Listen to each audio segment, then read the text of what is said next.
Hey ghouls, let's try this one last time. And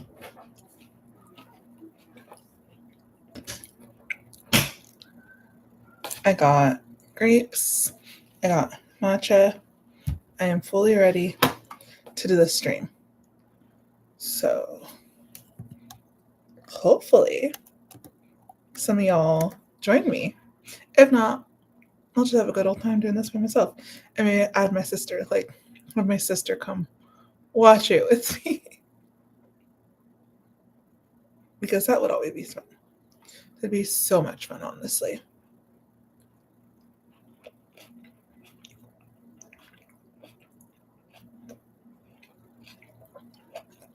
I hope I'm not chewing too loud.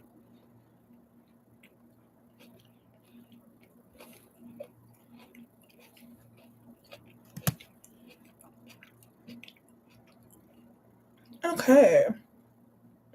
So the puppy is taking a walk right now. And if you hear any like loud screaming, it is the neighbor kids from the other side that shouldn't be here. So that's cool. You know, nothing says spooky and horror like trespassers. You know. So I'm just promoting all this right now.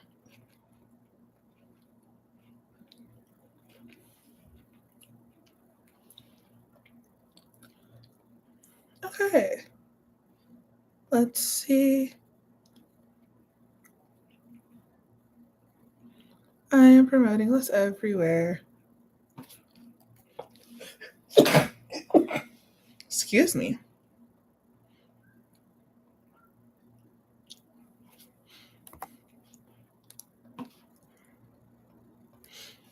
I don't think I've ever really, well, I don't think, I do. I haven't really ever done a YouTube live before, but I've done TikTok lives when I've had my TikToks and stuff like that. So I've been live before. And I used to do a lot of Facebook lives when I did a lot of readings. Excuse me. Jeez, must be the kids. I'm allergic to kids. Go figure, right?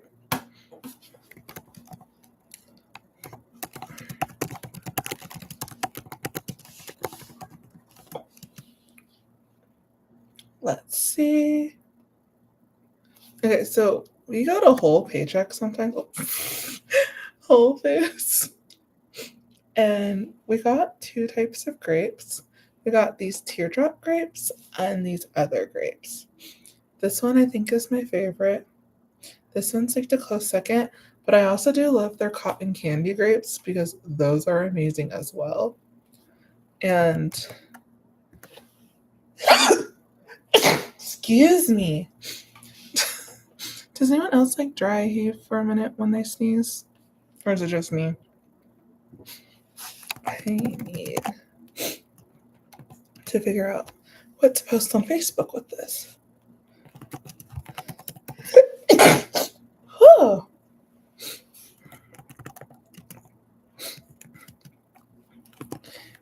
Ugh. Maybe I'm allergic to myself and not the kids. That could totally be positive. Positive? Possible. It could totally be possible is what my brain is trying to say.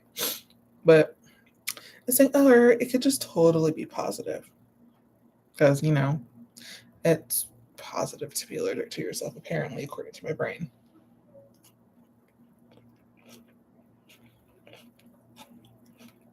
Go figure.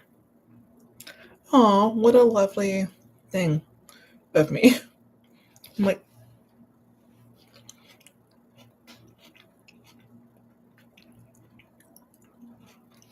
Where else? Where else? Where else?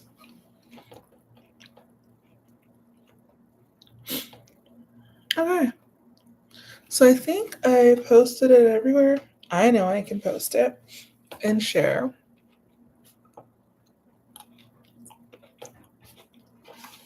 So we're gonna go to YouTube.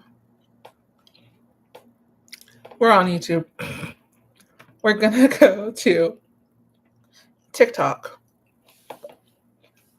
and pull it up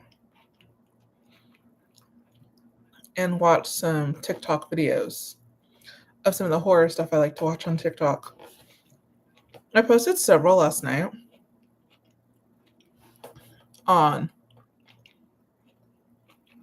I think, the Cozy Ghost Society page in general. And it got good action on it, which made me want to do this. Oh my god. Sorry, guys. Glitchy. Sometimes being autistic is just the pain in the butt. But I don't mind. It just. Oh my, why is this dirty? I think that's from my shirt.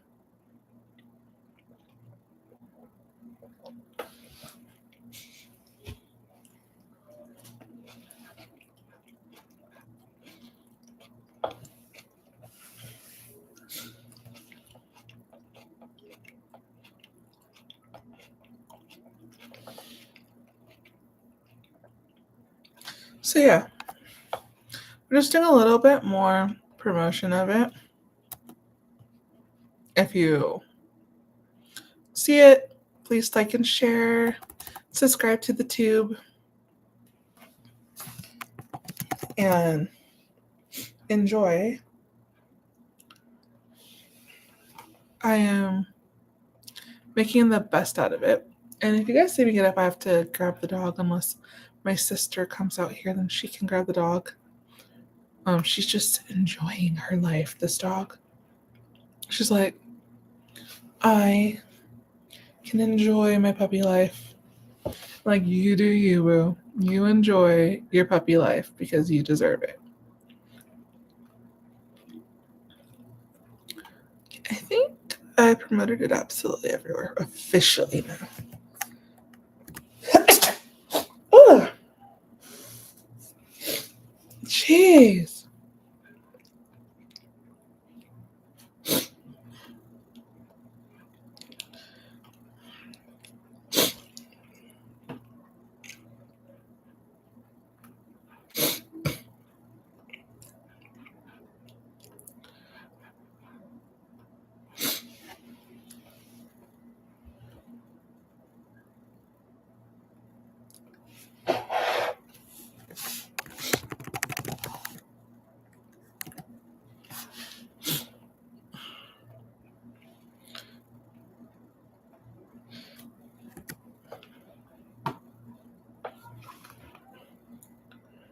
Okay. I think we're gonna jump into it now, officially. And I will have this on replay. I don't know how much longer I'm going to do it now. Does that take me to me? Yes, it does.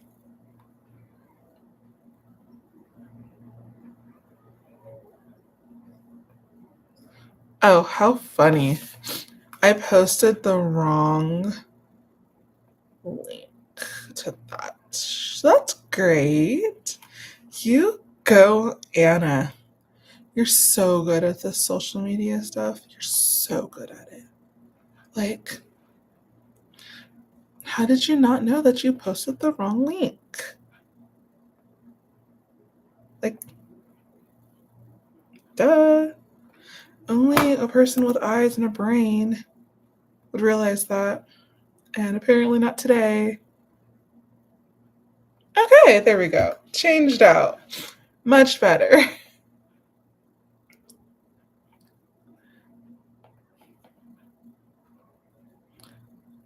Okay, one last post in threads and we will officially start.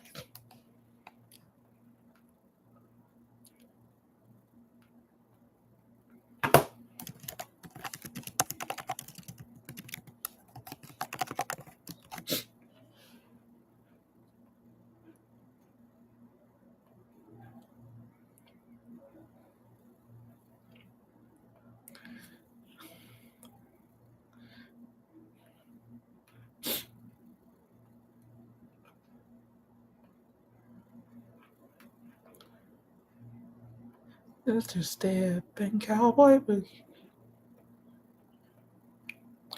Echolalia at its finest.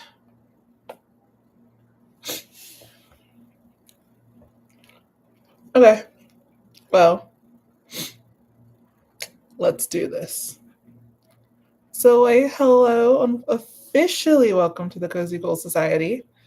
And this is our very first live stream officially. I am Anna, I am your host. And I thought it'd be fun for us to do this impromptu live YouTube videos of TikTok videos, honestly. Watch the TikTok horror. They have a lot of great videos on TikTok for horror, and I know YouTube has some, but this is my very first time actually pulling it up and seeing it and figuring it out. So I thought it would be great and fun, and thought it'd be really fun to figure it out with you guys. So it is my first time trying to figure out how all of this does work, though. So thank you for being patient if you guys are watching this. It means a lot that you guys are being patient with me. We are going to get over to this part. And I'm just trying to make sure I can see what's happening myself. There we go. So let's see what's on here. Is my volume up? Yes, it is. Where to start?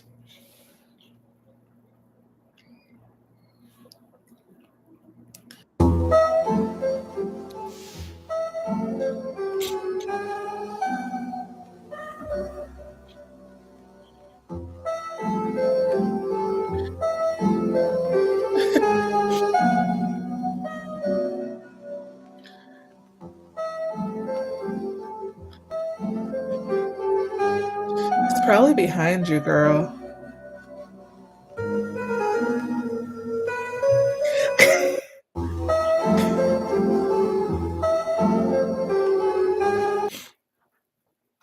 Oh my goodness. What else? Is this AI? Oh, I do not know what I just did. But okay.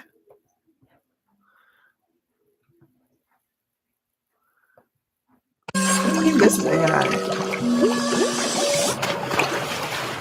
Oh my god. That made me jump.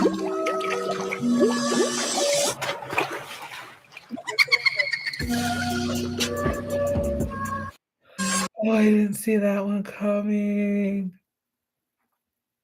Oh my gosh.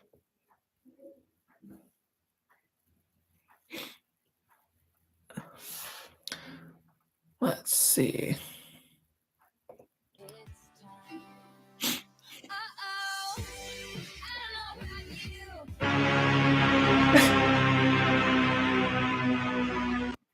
There's so much going on around me.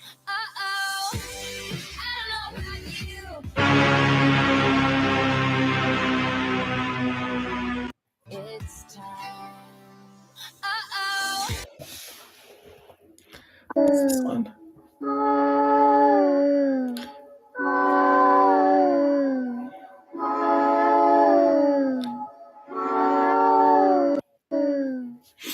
That one really didn't do much, honestly. What? I don't even want to know. I don't even want to know what that was. I just,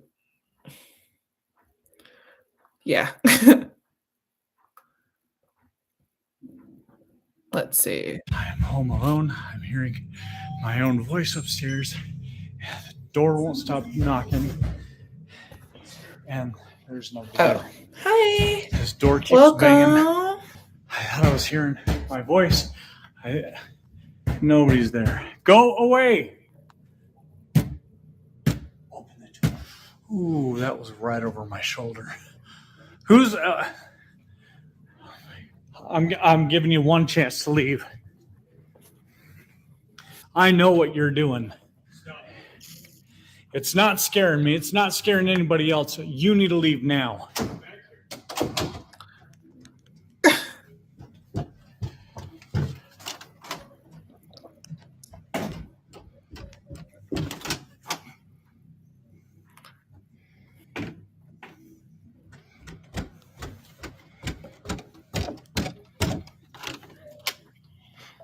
Yeah, I got a feeling you're in this room, aren't you? Are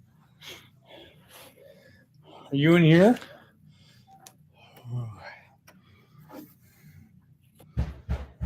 If you guys see me looking again. this way, I'm trying to Okay. see if the dog's back yet. All right. If you're going to play these games all night, I'm not going to play. I'm not doing this. Oh, And now I hear the bathroom water on. Good grief. Get out.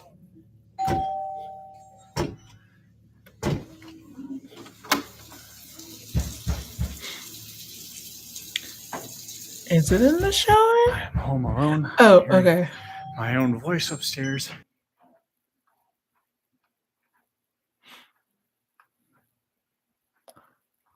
Let's see what else.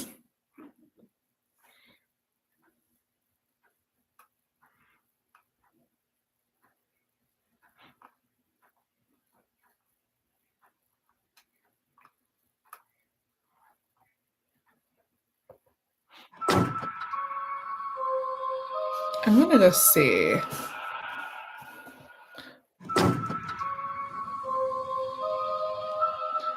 That's not what I thought I was clicking. But, you know, okay. Hi, welcome. Oh, it is what I clicked. It's not what I thought I clicked.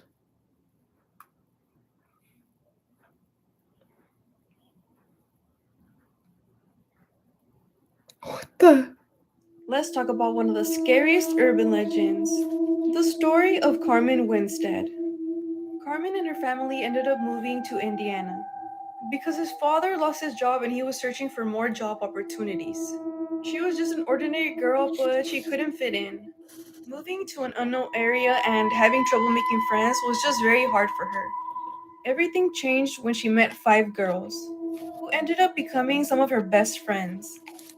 However, they started spreading rumors about her, that supposedly she was seeing the janitor. Of course, this made her super upset.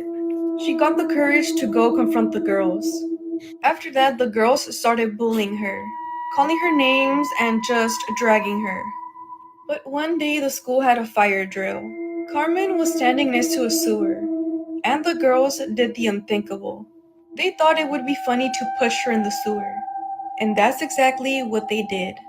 Carmen had passed away and broke her neck. Oh my god. People at her school began to get some weird messages on MySpace from an unknown person claiming that Carmen's death was not an accident. She is now an evil spirit, and if you don't share this story, she comes for you. Let's talk about one of the scariest urban legends, Oh my god. the story of Carmen Winstead. That's scary. Carmen And and her I'm family ended sharing up it with you moving to guys. Indiana because his father lost his job and he was searching for more job That opportunities. the monkey you see on TikTok about like the golden monkey that marks us all safe.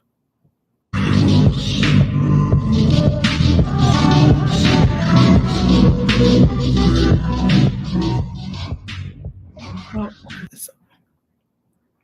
sometimes I feel like AI has like the worst stuff till it comes up.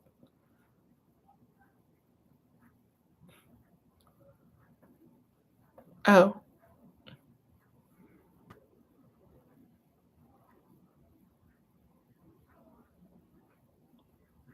I'll be right back.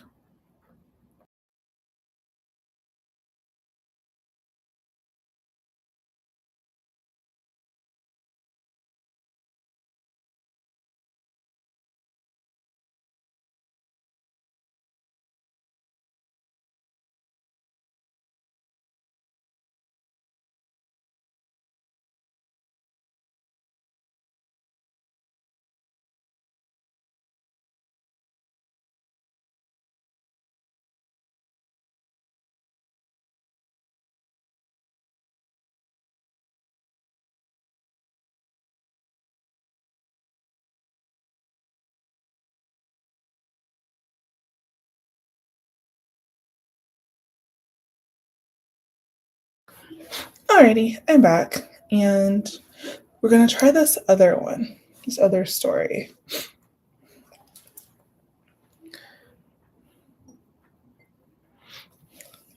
I don't think she's moving. What's happening? Oh, her hair just moved.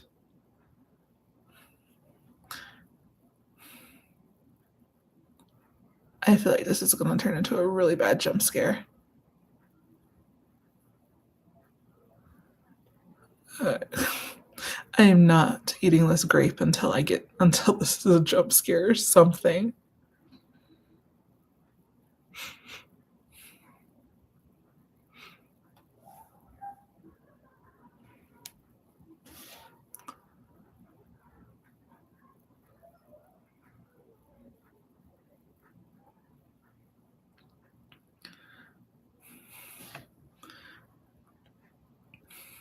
Hmm.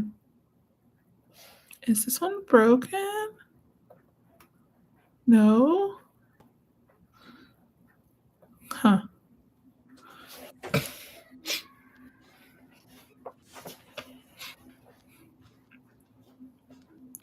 Oh.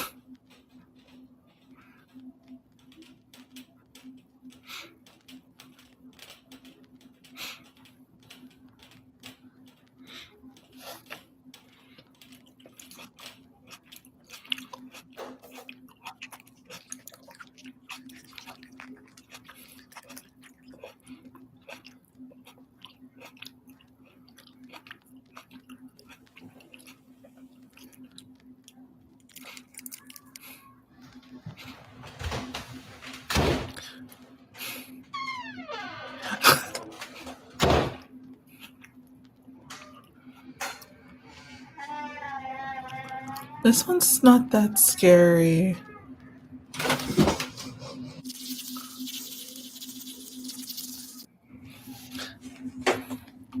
Yeah. I don't know what I think about that one.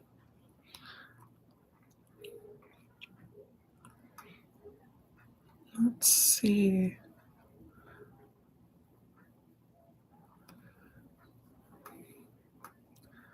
I feel like almost the whole like AI horror stuff is kind of ruining some of these with TikTok. See, like this one, it's back on that one. You guys are seeing my Twitch in live action.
Oh my god.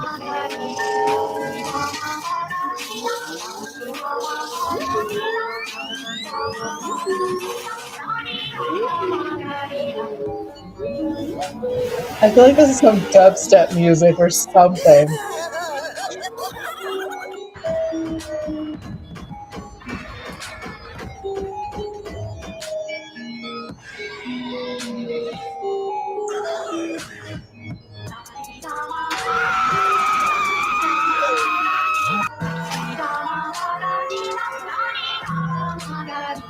So weird.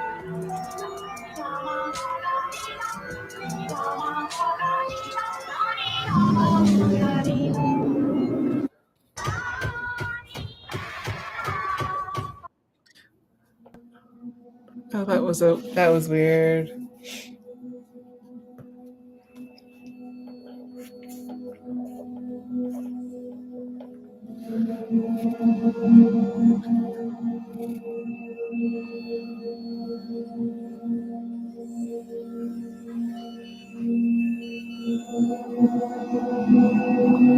Oh.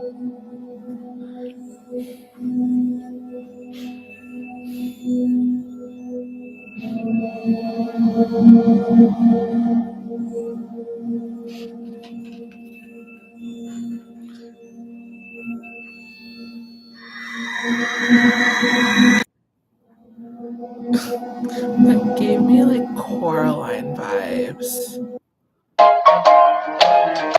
Do not look at anyone in the eyes. They are not friendly. They will be dangerous. Please hide if you notice something staring in your immediate direction. Stay cautious of your surroundings. Do not let him get you.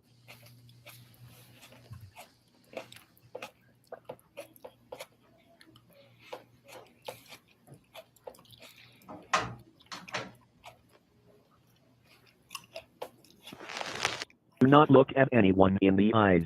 They are not friendly. They will be dangerous. Please hide.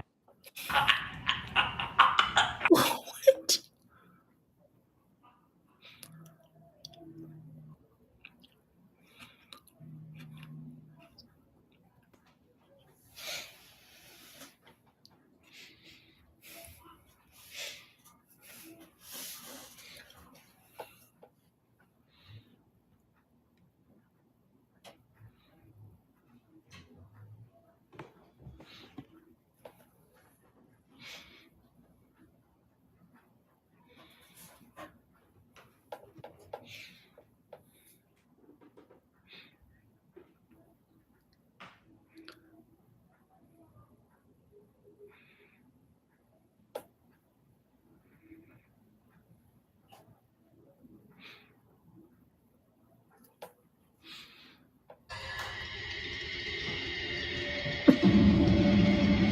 Oh my god.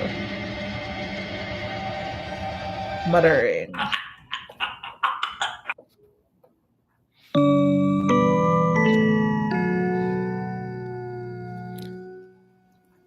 I know this guy has a lot of people who love his stuff.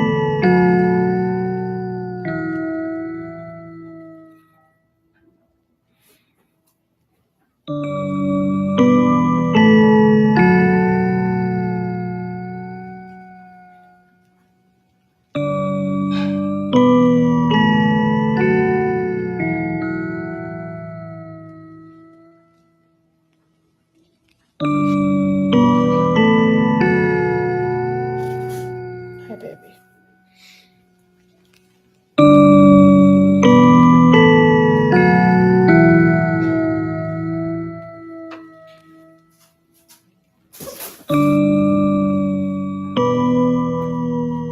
I like the music.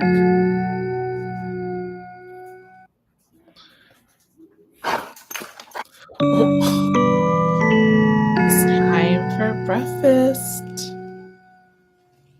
Oh, I'm not really hungry. Like, bruh. Let's take a little sharing break and maybe find some on YouTube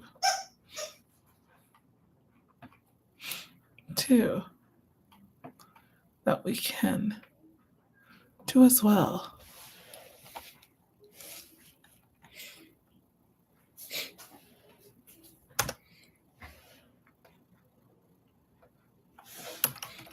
Oh, haha, that's not gonna work that way. Oh, how funny. I'm trying to use this other keyboard and it's not keyboarding to my laptop. I'm like, why isn't this working? I wonder why.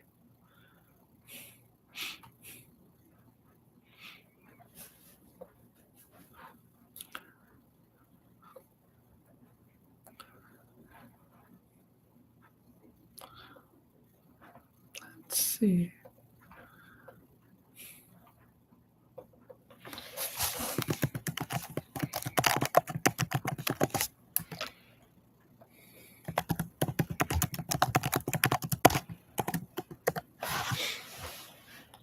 I have YouTube ads, so we will most likely have to deal with the ads while doing this. Which I know it's okay, but yes.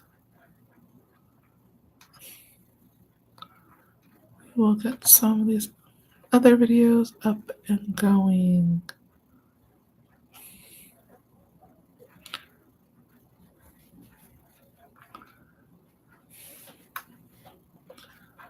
Let's see.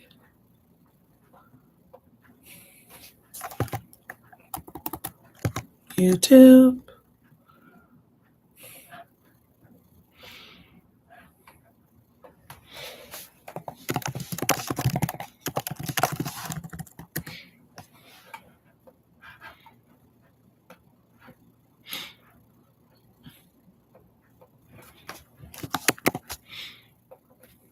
Horror.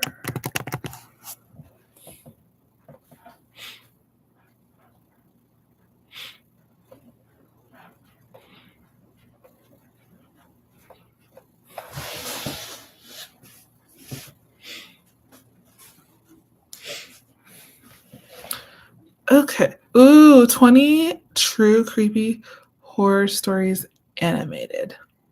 Oh, that is 2 hours. Wow. Okay.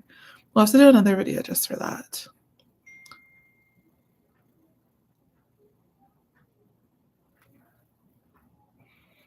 And oh, this one's 27 minutes. This one's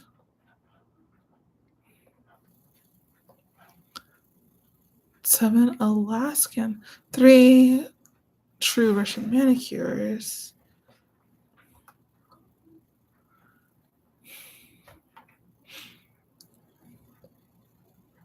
Okay, let's do this one.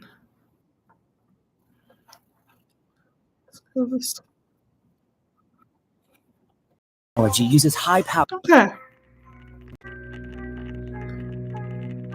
Let's see.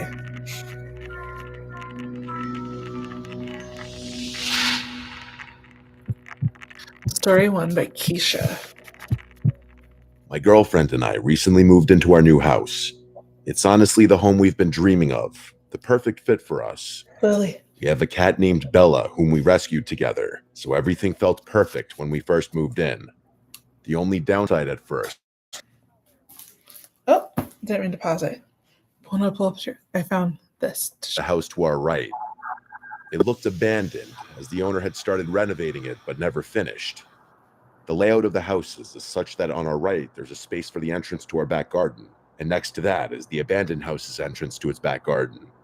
There's no fence separating the two, as the owner removed it to install a new one but never completed the job, leaving both back gardens with open access. Behind the abandoned house is another property separated by a fence. From what we could see, several young men lived there. Occasionally, when we returned home, we'd see them cutting through the neighbor's back garden to reach the front of the street. We didn't think much of it at first. Maybe they knew the owner and had permission. Fast forward to our first night in the new house.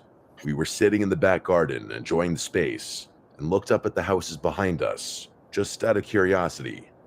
That's when we noticed a man staring blankly at us from a window. He wasn't hiding it. He made it very obvious. There was no expression on his face, and the room was dark, which made the whole thing even more unsettling. We assumed he was just curious about his new neighbors, but after half an hour of that blank stare, we decided to go inside. The next few days were normal. I went to work, and my fiance continued unpacking. One night, we decided to sit in the garden again. It was dark, but we enjoyed looking at the stars and having deep conversations, until we heard the makeshift wooden board fence being moved. 3 men appeared, standing there, staring at us.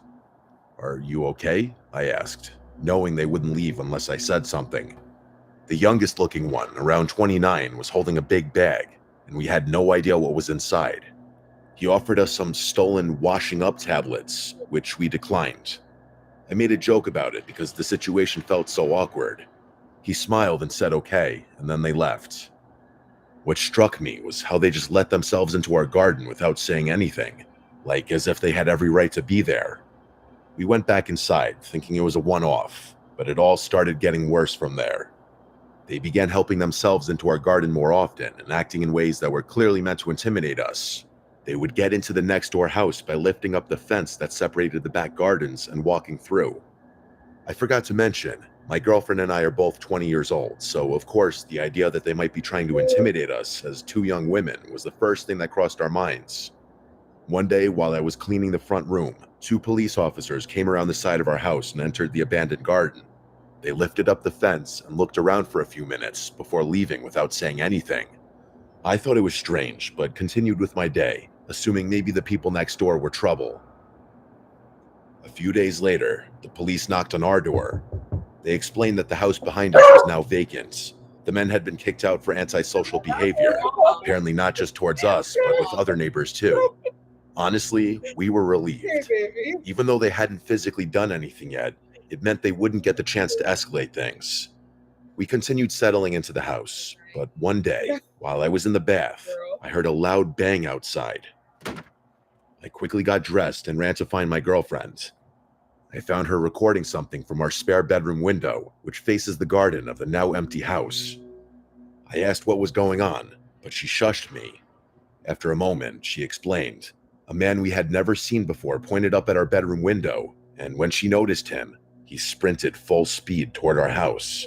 He tried our door handle on the way past, then ran back into the garden, threw the broken fence up, and started banging on all the windows of the empty house.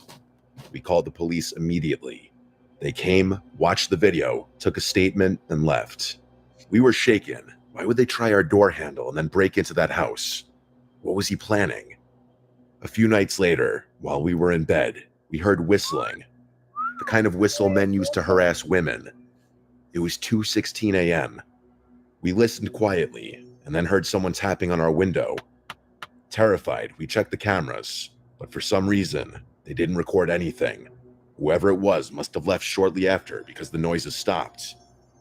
We were too scared to sleep, so the next day, we went to my mom's and stayed the night. When we returned the following morning, we noticed our Ring doorbell had been removed and placed on the floor. The SD card was gone. Someone had clearly come back, and we knew who it was. Who else would do that? We called the police again, and they told us to keep all the doors and windows locked. The woman on the phone even said that the removal of the camera could be a sign that they were planning something, which terrified us even more. But at least she was honest. The whistling, banging, and attempts to re-enter the house continued for weeks. We made multiple police reports. They never tried our door again, so we hoped it was over. But 3 weeks later, while in bed watching funny clips from our camera, we checked the live feed. That's when we saw a man outside, wearing a black mask covering his mouth and nose, with his hood up, standing in front of our garden with his arms spread wide, like he was imitating Jesus on the cross. He stared up at our bedroom window with his head tilted. We froze. At the time, we had moved the camera inside the house, so it didn't record. We were so shaken we didn't even think to screen record. He then spoke, but we couldn't hear what he said. Then he turned around, walked to the opposite side of the street, and just stood there, staring at our house for about 30 minutes. We called the police again. They said it wasn't illegal to stare at someone's property and dismissed the whole thing, even when we told them what he did on our lawn. They made us feel like we were overreacting. We couldn't sleep for days. Any noise outside terrified us, even normal ones. Then, one night at 2:52 a.m., we got a notification. I woke my girlfriend and said, "Someone's outside, I know it." Over 250 beauty steals? Good morning. Have fun shopping. Please check the camera. She did, and there they were. 2 masked men coming from the side of our house, shining flashlights into our windows. One of them, the same man who had been harassing us, was holding what looked like a crowbar. Why us? What was the point of this? For days on end, he would stand across the street, pointing, waving, or shouting things up at our window. Every time we looked, he would stare blankly at us. It was clearly meant to scare us, and it worked. We kept contacting the police, but they've done very little. The harassment continues. We've got cameras now, and we record everything, but we feel powerless. Just earlier today, He stood outside again, staring up at us. We got it on video, and we're absolutely terrified, but we'll update if anything else happens. Story 2, Anonymous. That first story was great. Let me preface this by saying I'm not crazy.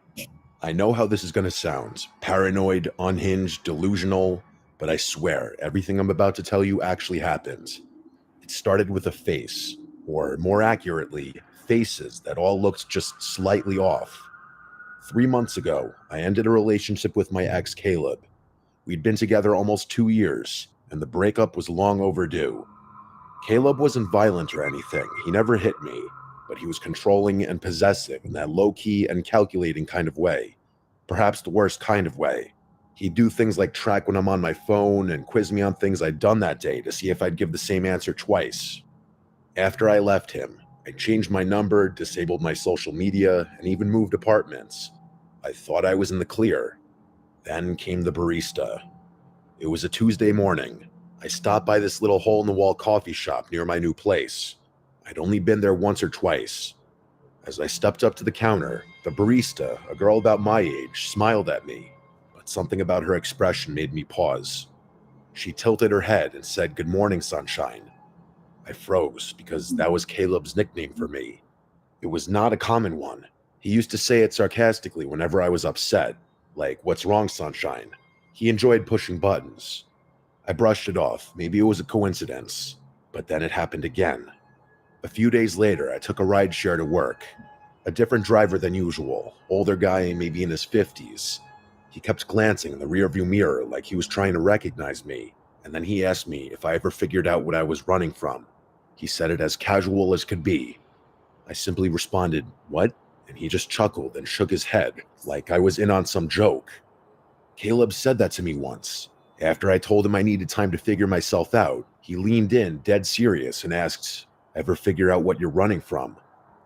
Now, 2 strangers have repeated things he said, word for word. It kept happening. A woman at the grocery store bumped into me and whispered, "You don't get to just disappear." A guy on the street said, "Still wearing your hair like that," as he passed. Another one, someone who worked in my building, said, "You always liked this song," while humming the exact tune Caleb used to play when we argued. It wasn't their faces that freaked me out. It was the way they looked at me, like they knew me, or at least thought they did. The whole town. They all had different faces, but their eyes all had the same expressions. Oh. I started thinking I was going crazy. I mean, what else could explain it? So I did something I wasn't proud of. I contacted Caleb. Not directly. I sent a message to his sister. I told her to tell him to stop. I figured maybe he hired a private investigator. Maybe he was stalking me or pulling strings, telling people things about me. I just wanted it to stop. She texted back the next day, saying, "I don't know what you're talking about. Caleb's in rehab. He's been there for 6 weeks with no phone." I didn't believe her. I thought she was covering for him. That is, until I saw a picture he posted of him on Facebook a week later, looking pale and sunken in, holding one of those one-day sober chips. So it couldn't be Caleb, or at least not directly. I couldn't shake the feeling that these strangers knew things they shouldn't, though. One night, I stayed late at work. I didn't want to go home because my apartment didn't feel safe anymore. Not that anything bad happened inside of it. I just didn't like being alone. Around 10 p.m., I finally called it a night. I walked the 10 minutes to my place, keeping my head down, headphones in, but no music playing. Something I learned to do so I could still hear if someone was following me. When I turned the corner onto my block, I saw someone sitting on the stoop of the building across from mine. A young man with his hoodie up but his head down. I almost ignored him until he spoke. He said, Aww.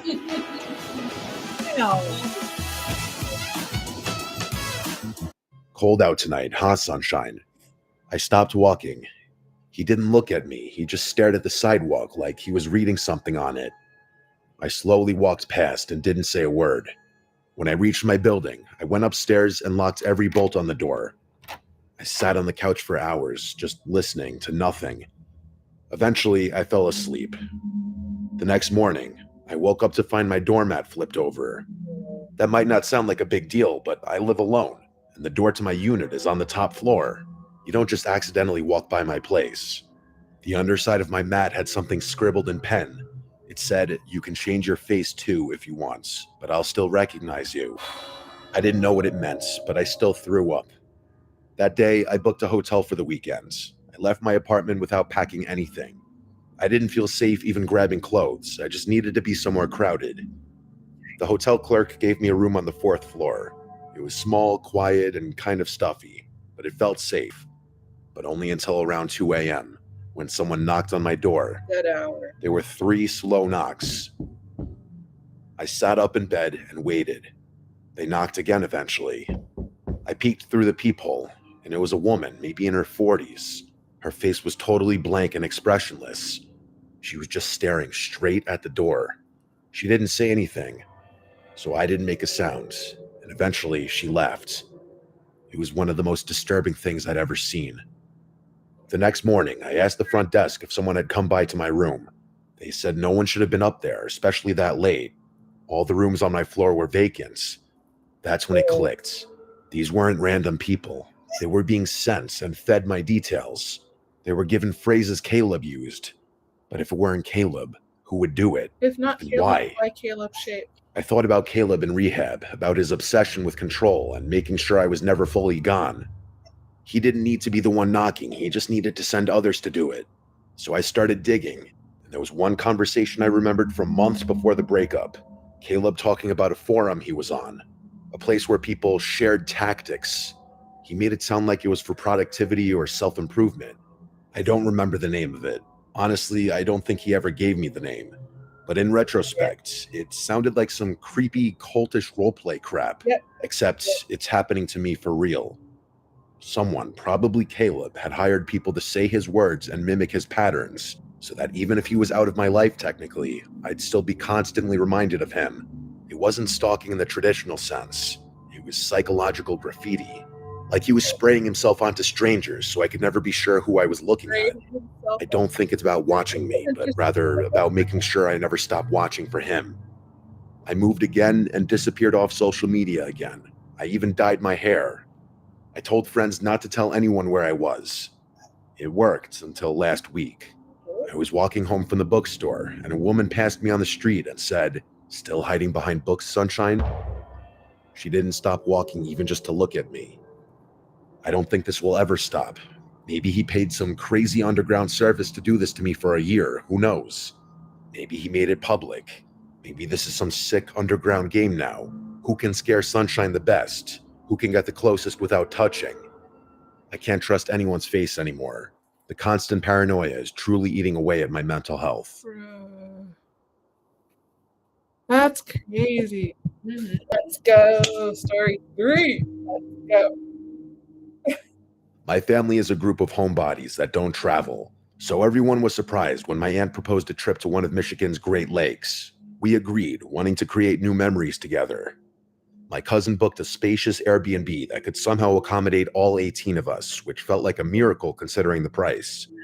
The house sat right on the beach, with gorgeous lake views that stretched for miles, almost like an ocean.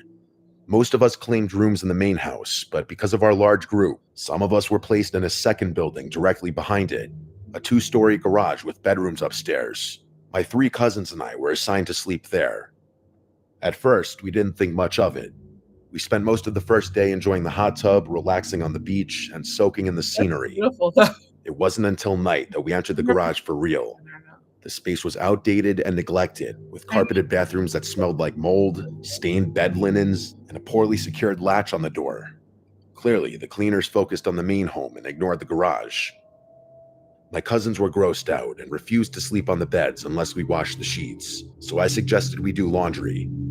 The machines were small, so we could only do 1 set of bed sheets at a time, and it was obvious we'd be up late. We passed time upstairs, waiting for the first load. My cousin Maria complained about how we got stuck with the worst place, and as she spoke, I started to feel uneasy, like something bad was coming. I've had this feeling before, a rare kind of intuition that usually ends in a nightmare or something worse. Come back and move forward with Purdue Global at purdueglobal.edu. Seriously. I told my cousins to stay alert, and they listened, especially since we'd all experienced a break-in before when we lived in Detroit. Around midnight, the bell rang from the first floor, signaling the wash was done. I went downstairs alone, swapped the load into the dryer, and brought up the clean-smelling sheets.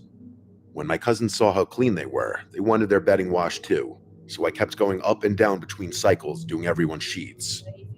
At around 2:37 a.m., we were finally done. We made the beds and were too tired to stay up any longer. My cousin Nikki insisted we leave the light on, and while they all fell asleep quickly, I stayed up doing some schoolwork on my phone. I'm a light sleeper, something that stuck with me since the break-in, and I remained hyper-aware of my surroundings even while half asleep. Always. Then, around 3 a.m., a loud bang hit the garage door, like someone had thrown their body against it.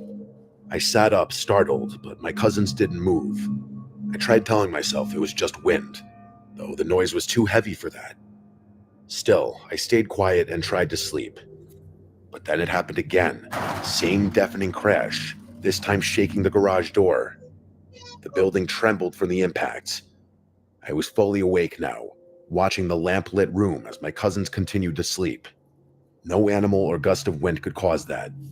20 minutes later, the third boom hit. The garage shook again, and finally, two of my cousins bolted upright. I asked if they heard that, already knowing the answer. Nikki asked what that was, and I said, I don't know, but this is the third time I'm hearing it. We all agreed no wind could cause that sound. Nikki suggested texting her mom, my aunt, so we did. It was 4:11 a.m. when she responded, realizing something serious must be going on. She woke my uncle, who ran outside to check the property. We stayed upstairs, too afraid to move, until we heard knocking. It was my uncle at the door, and when we opened it, we saw him standing there with my dad and a few of our older male cousins. That's when I knew it was serious. There was no wind, no one playing around. My uncle told us to grab our things that were going to the main house. Then he said there was someone on the property, and that's what made my heart sink. I threw everything into my suitcase, and we all rushed out of the garage. Once inside the main house, most of the family woke up from the noise and commotion. We sat in the living room, trying to piece it all together.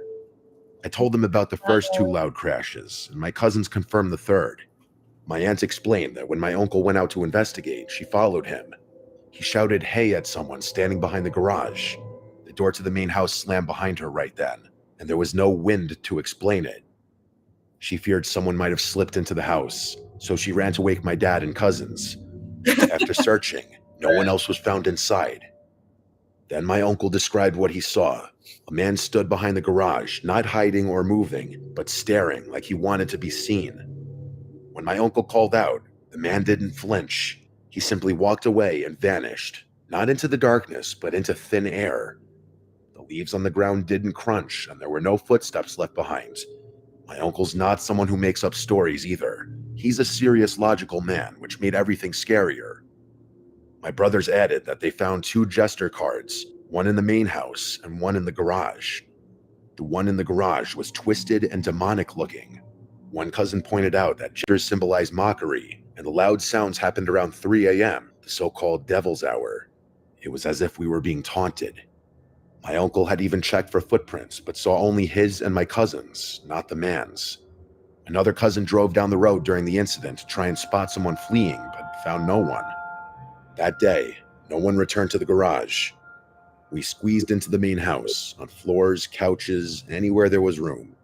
My mom gave up her bed so we could sleep more comfortably. On the second night, she slept on a couch by the large windows and woke around 4 a.m. to footsteps on the porch. She didn't dare open her eyes. She was afraid of seeing someone looking in. Then she heard someone trying the basement door. It had a weak lock, and my brothers and male cousins were sleeping down there. The door rattled as someone tried to break in. My mom rushed to the basement, but by the time she reached the beachside entrance, no one was there, and all the boys were still fast asleep. That was our last night. Though we planned to stay until Tuesday, we left Monday instead. On the way home, we couldn't stop talking about what had happened. When my mom found out I had been going downstairs alone during laundry, she theorized that someone might have been watching me and thought I was alone in the garage. The time between my last trip downstairs and us going to sleep lined up way too well with the banging sounds. Theories started to form. Some of us thought it was a neighbor trying to scare us off. Others believed there was something paranormal, especially because of the jester cards. My aunt pointed out that a normal person would have run when my uncle spotted them, but this man didn't run. He just watched and disappeared. We contacted the Airbnb host, who claimed she'd review the footage from the camera above the garage door, but we never heard back. It made us wonder, did she know the man? Was he a neighbor? When we first arrived, my sister and cousin had walked the beach and passed a woman next door. She watched them coldly, without friendliness or a greeting, just an unfriendly gaze. The house was in the middle of nowhere, and we understood how constant Airbnb guests might annoy locals, but we were respectful. We didn't deserve what happened. This was our first family trip, and hopefully not our last, even after everything we went through. That's crazy. There's this one. 3 disturbing through camera horror stories. Let's see what else we can find. Let's see. That's 2 hours. Oh, here's one. 3 scary true summer vacation stories. Strange dreams, confusing feelings, still stalking your ex's dog online. There's therapy for that. Yeah, that's therapy. Okay. Here's another one. I do like this channel. This happened a couple weeks into the summer. I had just graduated high school, and it was my first and probably last summer without any real responsibilities, career or academic-wise. Everyone knows the beginning of the summer is the best time of the year, so it's safe to say that I was living my best life at that point. In Wyoming, there's this popular tradition where the new graduates drive way out into the plateaus and go rock climbing. Well, I'm not actually sure if it's a tradition anywhere besides my school, but I like to think it is. It's kind of a rite of passage thing, celebrating your freedom by doing something that requires a little skill and a lot of nerve. My friends and I have been talking about it for weeks, and we finally decided to make it happen. It felt like the perfect way to kick off what I hoped would be an unforgettable summer vacation. It was me, Alexandra, Nick, and Jack. We've all been friends since middle school, and Alex was the only one with a car reliable enough to make the drive. A Jeep that she was obsessed with and jumped at any excuse to take off-road. She was also the designated driver since she doesn't drink, which worked out perfectly for the rest of us who were planning to bring a few beers to celebrate once we reached the top of whatever plateau we decided to climb. Our plan was to check out the Flaming Gorge lookout first, and drive through the plateau area to find a good spot for climbing. The lookout was incredible, one of those views that makes you remember why you love living in Wyoming. After spending about an hour taking pictures and just soaking it in, we started heading back toward Route 80, taking our time and keeping an eye out for potential climbing spots. We were driving along Highway 141 when we spotted this really cool area off the side of the road. There were these massive rock formations that looked perfect for climbing. Not too technical, but challenging enough to be worth the effort. Alex pulled into a small gravel lot, and we grabbed our gear and filled our backpacks with drinks. The plateau we chose was maybe a 15-minute climb to the top. Nothing too crazy, just a steady scramble up the rock face with enough handholds and footholds to make it manageable. I have a bunch of pictures from that day, mostly because Alex insisted we get a million pictures of her, so I'll include some of them.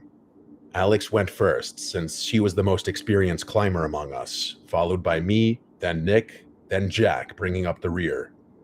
The view from the top was absolutely worth it. You could see for miles in every direction, just endless stretches of Wyoming wilderness. We cracked open our beers and were just sitting there enjoying the moment, talking about some of our other friends from school. I was just kind of staring into space, admiring the scenery, when I noticed a car speeding down the highway. It was a red pickup truck. I love it. To my surprise, after passing Alex's car, it screeched to a halt in the middle of the highway. I kept watching, and it actually started reversing, right there in the middle of the highway. I pointed it out to my friends, and the 4 of us got a little quieter, all wondering what the truck was doing. It reversed until it could turn into the lot we had parked in, which it did. We all watched as someone got out of the truck. From our distance, we could tell it was a man based on his height and build, but we couldn't make out much detail. At first, we thought maybe he was just another person looking for a place to climb or hike or just stop and rest. But then he started walking around Alex's Jeep in a way that just immediately seemed wrong. He was peering into the windows, trying the door handles, and generally inspecting the car like he was planning to break into it.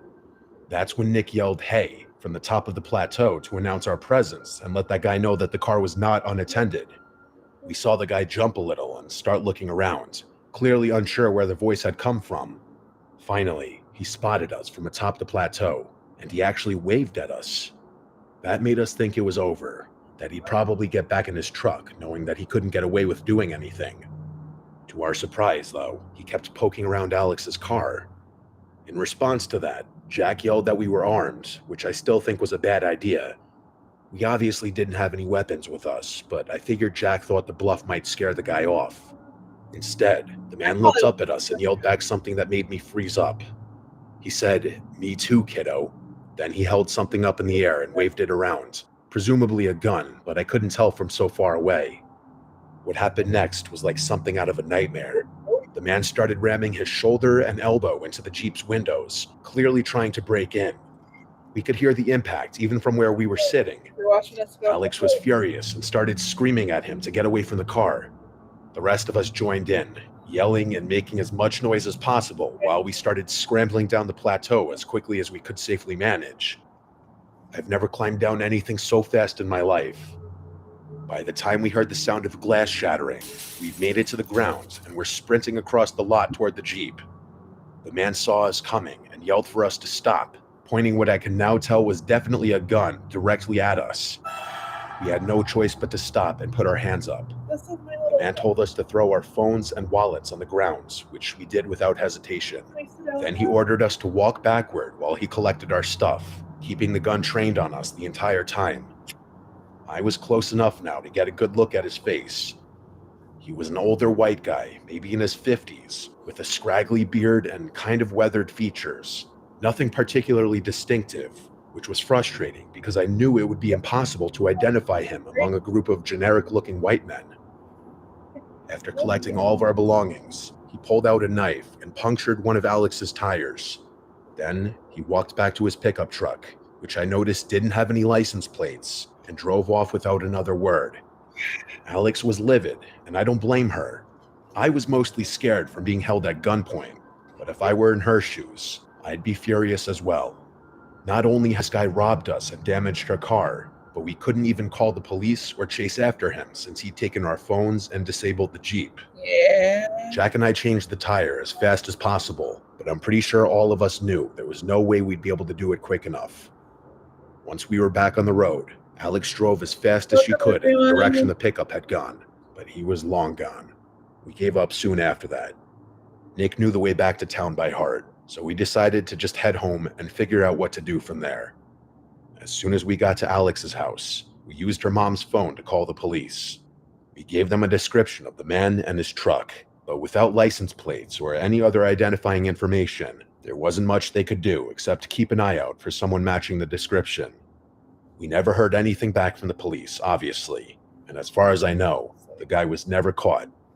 It completely ruined what should have been one of the best days of our summer, and I don't think any of us felt safe going out to remote areas like that for at least a few months. I definitely didn't. Welcome, everyone. It's the final game, folks. This one wins the series. Struck out with the cheap seats? Important things aren't worth compromising. At Farmers, we offer both quality insurance and great savings. Here, take mine. We are Farmers. Bum, bum, bum, bum, bum, bum. When it came time to take things to the next. That. So, hi guys, welcome if you guys are new here. I am the Cozy Ghoul, and welcome to the Cozy Ghoul Society. I have been doing this podcast for a while, but I've also been doing paranormal work. I used to do psychic readings, and I used to teach a lot when it came into like the psychic realm of everything. I started this podcast earlier this year, and it officially launched in September because it's just been my passion and my love for everything spooky and horror. So I love it. So I thought it'd be fun to actually start something like this. And when I found out I could go live and watch horror videos with you guys or things like this, I was like, we're doing that. We're going to do this at least once a week. This is gonna be fun. So yeah, if you guys are new here, welcome. And if you guys have followed us from Threads and you've been here from Threads, thank you so much for your support. I'm so thankful for you guys. Oh, it's still muted.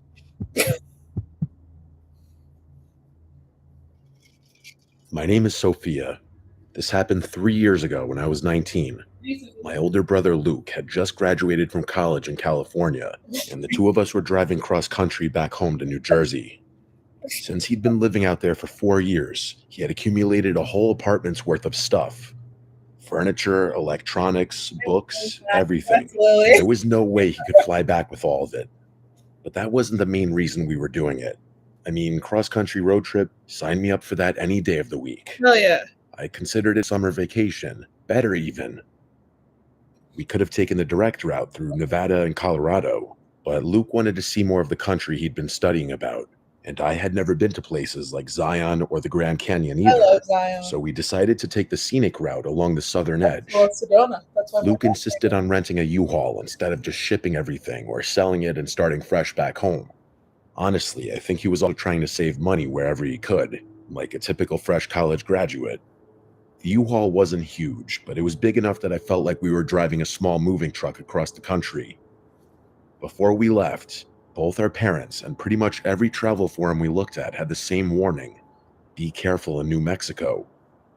It wasn't that the whole state was dangerous, but there were stories about scams targeting travelers, along with crime in some of the smaller towns and just generally sketchy situations in the more remote desert areas. Our dad specifically told us not to stop there unless we absolutely had to, and if we did, to stick to major gas stations and get back on the highway as quickly as possible. They said Luke and I agreed that we'd just drive straight through New Mexico without stopping. why though? We'd fill up in Arizona, drive through as fast as possible, and stop again once we hit Texas. It seemed like a reasonable plan. The first part of the trip was amazing. Zion was incredible. The Grand Canyon was everything I'd hoped it would be. Driving through Arizona was actually really beautiful in a way I hadn't expected, but somewhere in the remote stretch of New Mexico, our plan fell apart. The U-Haul was getting worse gas mileage than Luke had anticipated, and the gauge was dropping faster than we'd calculated. In hindsight, it was probably a little naive to assume we'd be able to make it through the whole state without stopping. We started looking for the next gas station along the highway, but according to our GPS, it was still about 40 miles away. The gauge was already below a quarter tank, and Luke was getting nervous about whether we'd make it. He pulled over to check the map, and that's when we realized we didn't really have a choice. There was a small town about 10 miles ahead that showed up on the GPS as having a gas station. It wasn't ideal, but it was better than risking running out of gas in the middle of the desert. Yeah. The town was tiny, probably no more than a few hundred people, if that. It had that weird stillness that some small desert towns have. Like everyone's inside hiding from the heat, even though it wasn't particularly hot that day. There were a few rundown buildings, a small main street, and not much else. We didn't see any other travelers or cars passing through, which felt strange since we were still relatively close to a major highway. The gas station was one of those generic places with a few pumps and a small convenience store attached. As Luke was filling up the tank, I noticed we were getting some odd looks from the few locals who were around. Nothing aggressive, just lingering stares that made me uncomfortable. There was this guy leaning up against the convenience store smoking a cigarette who I kept catching eyes with, and I had to physically force myself not to look at him. It was probably just because we were obviously not from there, and we were driving a U-Haul with California plates. But nothing happened. After Luke finished fueling up, I tried to navigate us back to the highway. That should have been the simple part. We could literally see the highway from certain intersections in the town, but every road we took seemed to lead us further away from it. It was the strangest thing. We'd drive toward where we knew the highway was, and the road would curve or dead end or just take us in the completely wrong direction. It was like the entire town was literally designed to inconvenience us, as ridiculous as that sounds.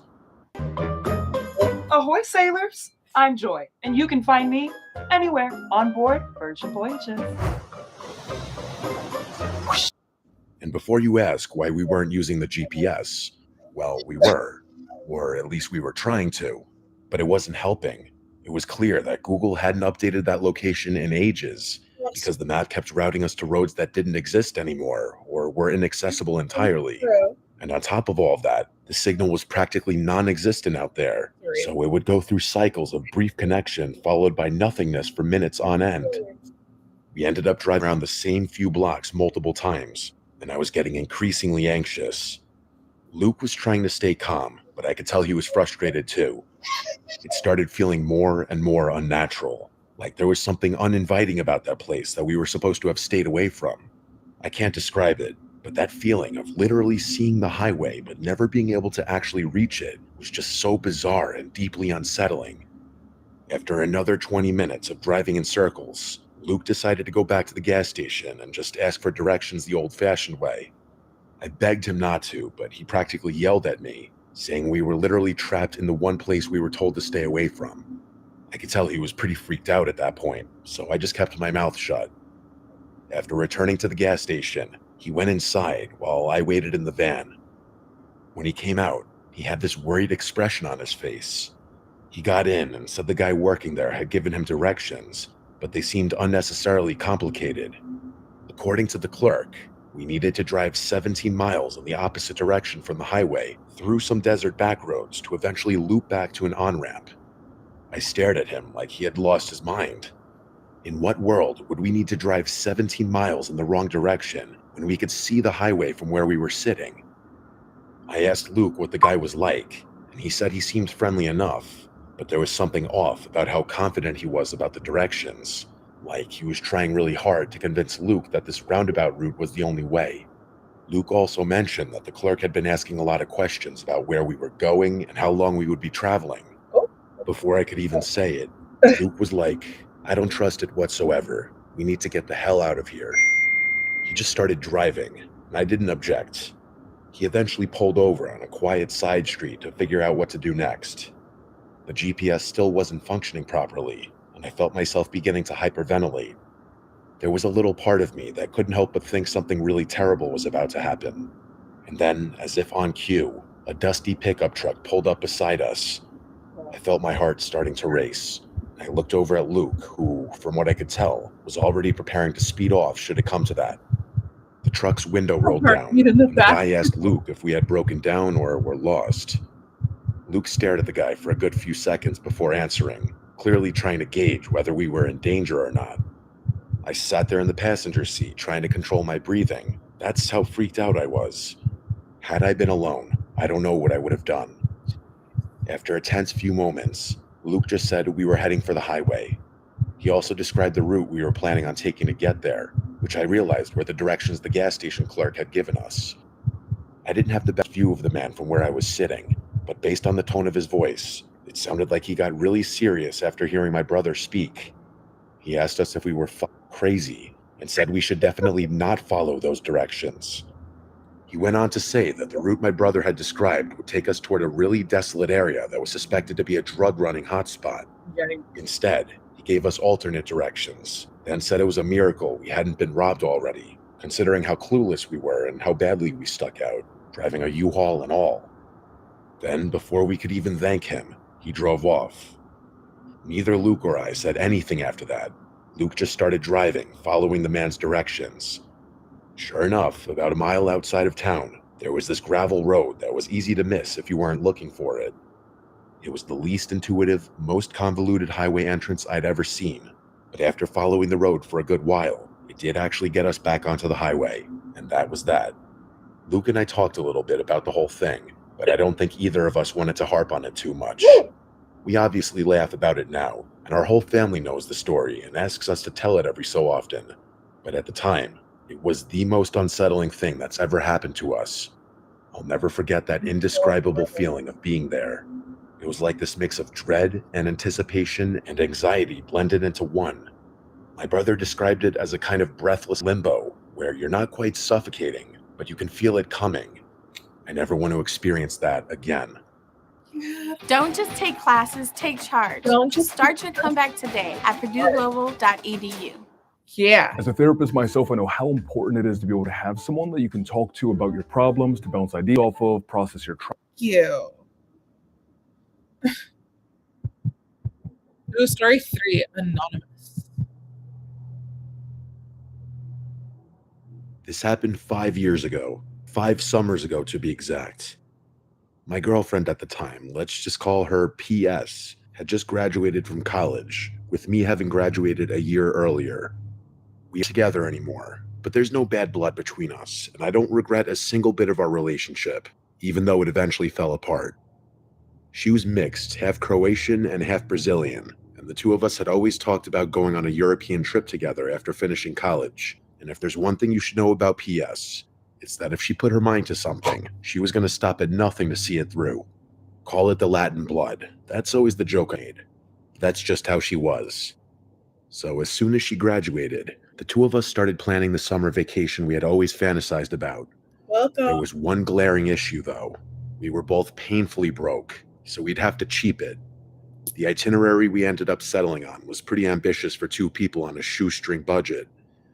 We'd spend a week in Croatia, finishing up with 2 nights in Rijeka, which was PS's grandparents' hometown. She had never been there before, but she'd grown up hearing stories about it from her grandmother, and I could tell she was excited to see where her family came from. Because we were trying to save every possible cent, we couldn't afford any of the nice hotels or even decent hostels.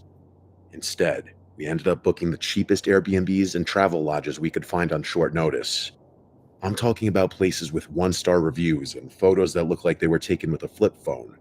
But we didn't care. We were just happy to be going. Zagreb and Dubrovnik were incredible, even on our tight budget. The cities were packed with tourists, which made it easy to blend in and find cheap food and free activities. But Rijeka was different.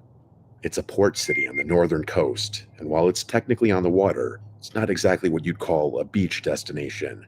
More importantly, it definitely wasn't a popular tourist spot. Walking around, PS and I were clearly some of the only foreigners in the entire town. That should have been our first red flag, but honestly, we kind of loved it. PS speaks decent Croatian, not fluent, but enough to get by, and I was picking up bits and pieces as we went. We spent our first day just wandering around talking to locals, soaking up the authentic Croatian experience we couldn't get in the touristy cities. PS is one of those people who can strike up a conversation with anyone, and I'm pretty talkative myself, so we were having a blast just chatting with shopkeepers and random people on the street. Everyone seemed friendly enough, though I did notice we were getting some lingering stares. Not the usual curious looks you'd expect tourists to get. These felt different, like more intense, but PS didn't seem bothered by it, so I figured I was just being paranoid. On our second day, we decided to venture a little further from the city center to find somewhere authentic to eat lunch. PS had heard about this small restaurant area from someone at our Airbnb. Nothing fancy, just a local center that supposedly had amazing seafood restaurants. It was maybe a 15-minute walk from downtown through some residential streets that felt increasingly quiet as we got further from the main area. The restaurant itself was pretty nondescript, just a small building with a handful of tables inside, and a simple handwritten menu taped to the window. But the moment we walked in, I knew PS had been right about the food. The smell was incredible, and you could tell everything was fresh and homemade. We sat down at a table near the window and ordered way too much food. Grilled fish, some kind of seafood pasta, bread, and a bottle of local wine that cost about €3. I remember thinking we'd struck gold finding this place. The food was absolutely fantastic, better than anything we'd had in the touristy restaurants, and it was costing us practically nothing. At one point, I noticed that while we'd been eating, a group of 5 men had come in and sat down just 2 tables away from us. They looked rough, the kind of guys you'd cross the street to avoid in any country, but they were just sitting there eating, not really paying attention to us as far as I could tell. I was actually kind of surprised I hadn't noticed them earlier. I figured I had just been too distracted by how good the food was or too consumed in the conversation I was having with my girlfriend. I didn't think much of it and went back to eating, but I remember finding it kind of annoying how loudly they were talking. We were about halfway through our meal, just talking and enjoying ourselves, when PS suddenly went quiet. She was looking past me toward the back of the restaurant, toward those guys, and I could tell something had shifted in her expression. Before I could ask her what was wrong, she leaned across the table and said very quietly that we needed to leave right now. I whispered back, asking what she was talking about, but she was already reaching for her purse. She said she was serious, and and there was something in her voice that told me I'd better listen. I still didn't understand what was happening, but she's not the type to panic over nothing. She speaks the language. She knew the culture better than I did. If she said we needed to get out of there was probably a good reason. I pulled out a handful of kuna bills and threw them on the table, way more than our meal costs, and I followed her toward the door. The whole time I was expecting her to explain, but she just kept walking faster, practically pulling me along by the arm. It wasn't until we were outside that I finally demanded to know what was going on. She looked back toward the restaurant and said she'd heard those men talking. They were discussing what they were going to do to us, to her specifically. Her voice was shaking a little, which scared me more than anything else. She said she heard them say they'd separate us first, and some guy named Luca would know what to do, whoever that was. She said some other things that I don't want to repeat, but the message was crystal clear. We needed to get back to the main part of the town ASAP. I told her they might have been joking, but she shook her head and said they weren't talking about things they wanted to do, but things they were going to do. She told me she got the impression that what they were discussing was routine as opposed to fantasy. I believed her. That's when I made the mistake of looking back toward the restaurant. All 5 men were standing outside now, and they were definitely watching us, not even trying to be subtle about it. The moment they saw me looking, they started walking in our direction. I grabbed her hand and told her they were following us. Without another word, we both started running. Not jogging, not walking fast, full-on sprinting back toward the city center. The problem was, we were a lot further from downtown than I'd realized, and the streets between us and safety were mostly empty residential blocks. I could hear footsteps behind us, and when I glanced back, all 5 men were chasing us now. They weren't even pretending anymore. They were just straight up pursuing us through the streets. It was downright terrifying. PS was in better shape than me, but I somehow managed to keep up.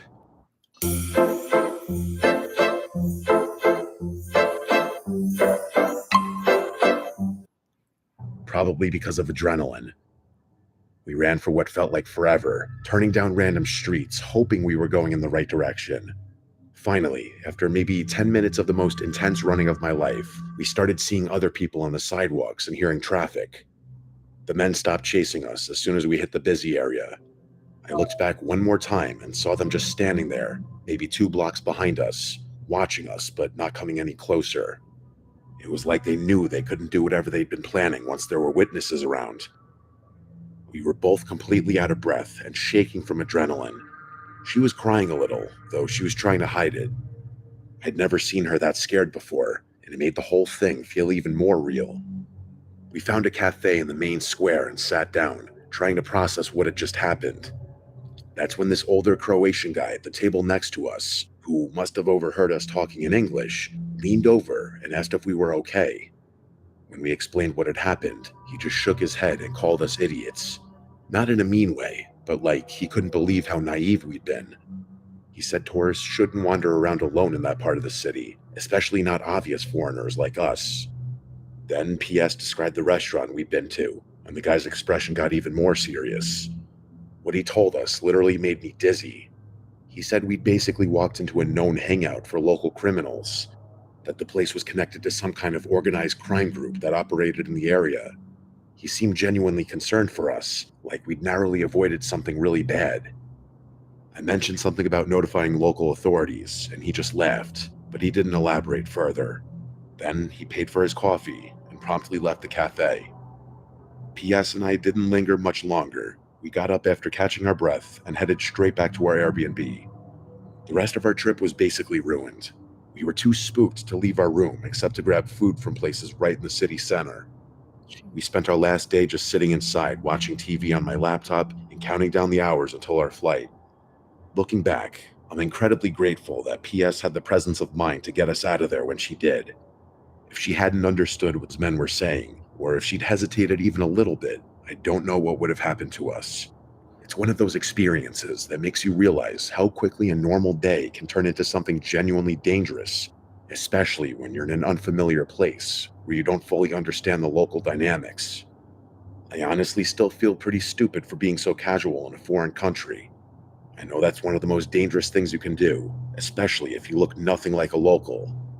We didn't talk much about the incident after we got home, but I know it affected both of us.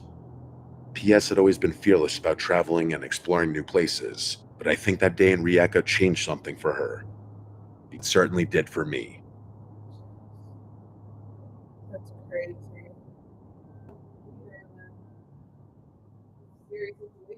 Yeah. Well, we have been on for over an hour, and I think we're going to schedule another live with more spooky stories, maybe some of the hour to 2 hour ones. We can do something at nighttime, so it's a little bit spookier. But thank you guys so much for joining us, and I hope you guys enjoyed this. And this will be up for replay. So, bye, guys.